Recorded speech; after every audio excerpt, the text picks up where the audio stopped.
ఈరోజు మన కిచెన్లో మునగాకు ఫ్రై చేస్తున్నాను. ఒకసారి చేసినట్టు చేసి చూడండి. అంటే మునగాకు కొద్దిగా చిరుచేదు వస్తుంది కదా, దానివల్ల తినడానికి ఇష్టపడరు. కానీ ఇలా చేస్తే చాలా బాగుంటుంది. ఒకసారి చేసి చూడండి. ప్రాసెస్ చూపిస్తున్నాను. ఒక 2-3 బంగాళదుంపలు ముందు బాయిల్ చేసి ప్రక్కన ఉంచుకోండి. తర్వాత మునగాకు లేతాకు తీసుకోండి.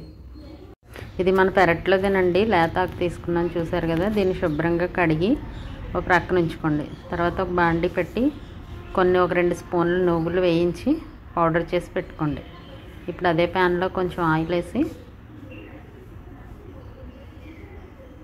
శనగపప్పు, మినపప్పు, జీలకర్ర, ఎండుమిరపకాయలు వేసి కొంచెం ఫ్రై చేసి, ఫ్రై అయిన తర్వాత దంచిన వెల్లుల్లి వేయండి. దంచడం వల్ల ఫ్లేవర్ బాగుంటుంది. ఇవన్నీ బాగా వేగిన తర్వాత కొంచెం కరివేపాకు వేయండి. కరివేపాకు కూడా ఫ్రై అయిన తర్వాత ఆనియన్స్, గ్రీన్ చిల్లీస్ సన్నగా తరిగినవి వేయండి. ఇవి బాగా వేయించాలండి.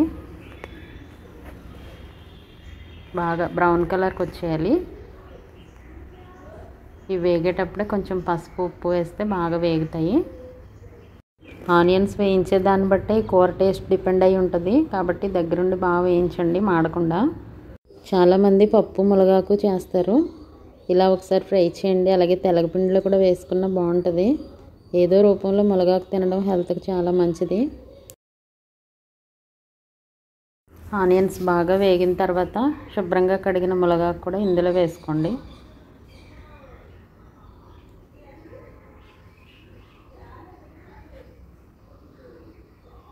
ఇప్పుడు హై ఫ్లేమ్లోనే బాగా కలపండి.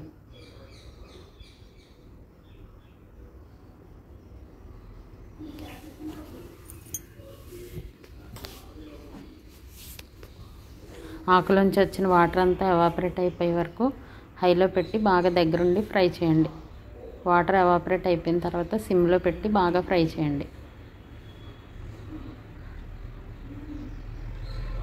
మునగాకు చాలా మంచిదండి హెల్త్కి. ఆయుర్వేదం చెప్తుంది కదా, 300 రోగాలు నయం చేస్తుంది మునగాకు అని. తినడం చాలా మంచిది. ఇదో చూసారు కదా, చక్కగా ఇలా ఫ్రై అయిన తర్వాత మనం బాయిల్ చేసుకున్న పొటాటోస్ ఉన్నాయి కదా, అవి వేస్తున్నాను. అవి వేసి ఇలా క్రష్ చేయండి. వాటిని చేసి బాగా కలపండి. మీడియం ఫ్లేమ్లోనే ఉంచండి. తర్వాత పైన మనం చేసుకున్న నువ్వుల పొడి ఉంది కదా, దాన్ని కూడా కొంచెం వేసి బాగా కలిపి సర్వ్ చేసుకోవడమేనండి. చాలా టేస్టీగా ఉంటుంది. అస్సలు మిస్ అవ్వద్దు. ఈ ఫ్రై మీకు నచ్చితే లైక్ చేసి సబ్స్క్రైబ్ చేసుకుని నన్ను ఎంకరేజ్ చేయండి. Thank you for watching.